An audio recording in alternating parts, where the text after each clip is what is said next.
Friends அஸ்ஸலாமு அலைக்கும். இன்றைக்கி நம்ம என்ன பார்க்க போகிறோம்னா கரும்பே இல்லாத கரும்பு ஜூஸ் தான் பார்க்க போகிறோம். இது எப்படின்னு பார்க்குறீங்களா? கரும்பே இல்லாத கரும்பு ஜூஸ் நல்லா கரும்பு ஜூஸ் எந்த டேஸ்ட்டில் இருக்குமோ அதேமாரி தான் இருக்கும் இதுவும். அதுக்கு நம்ம நெல்லிக்காய் எடுத்து வச்சுருக்கோம். ஒரு 5 நெல்லிக்காய் எடுத்து வச்சுருக்கேன். இது 3 நாள்லேருந்து 4 பேர் மட்டும் குடிக்கலாம். 5 நெல்லிக்காயில் இல்லை விதையெல்லாம் எடுத்துகிட்டு இதேமாரி சீவி எடுத்துக்கோங்க.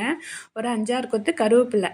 இந்த கருவேப்பிலையும் இந்தமாரி நல்லா அதில் உள்ள காம்பெல்லாம் எடுத்துங்க. சின்ன பீஸு இஞ்சி, அந்த இஞ்சியும் எடுத்து நம்ம சின்ன சின்னதாக கட் பண்ணி வச்சுக்கிறோம். இது எல்லாத்தையும் நம்ம மிக்ஸி ஜாரில் போட்டு நல்லா நைஸாக அரைக்க போகிறோம்.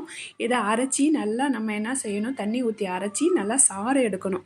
இதில் உள்ள சாறு எடுக்கணும். இது ரொம்ப ரொம்ப நல்லது, வயிற்றை சுத்தப்படுத்தும். காலையில் நீங்கள் வெறும் வயிற்றில் குடிச்சிங்கன்னா வயிற்றை நல்லா சுத்தப்படுத்தும், நல்லா உடம்புக்கு ஆரோக்கியமாக இருக்கும். இது கால்சியம் சத்து அதிகமாக உள்ளது.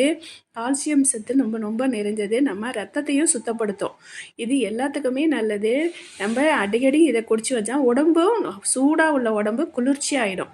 இதை நீங்கள் உங்கள் வீட்டில் செஞ்சு பாருங்கள். வயிற்றில் புண்ணுலாம் இருந்தாலும் இதை ஆற்றி விடும். அவ்வளோ பெனிஃபிட்டாக உள்ள ஜூஸ் இது.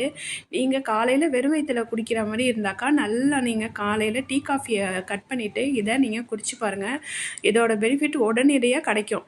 கண்டிப்பாக நீங்கள் இதை ட்ரை பண்ணி பாருங்கள் ஃப்ரெண்ட்ஸ். இதுக்கு நாட்டு சர்க்கரை சேர்த்துக்கிறோம். நம்ம நல்லா 2 தவிர நல்லா நம்ம எடுத்து மிக்சியில் போட்டு புழிஞ்சு எடுத்து நாட்டு சர்க்கரை சேர்த்து இதை நம்ம குடிக்கலாம். நம்ம வீட்டில் உள்ள குழந்தைகளும் குடிப்பாங்க. ஏன்னாக்கா இது வந்து கரும்பு ஜூஸ் முட்ல டேஸ்ட்டு இருக்கும். நீங்களும் ஒரு முறை ட்ரை பண்ணி பாருங்கள். Okay bye. அஸ்ஸலாமு அலைக்கும்.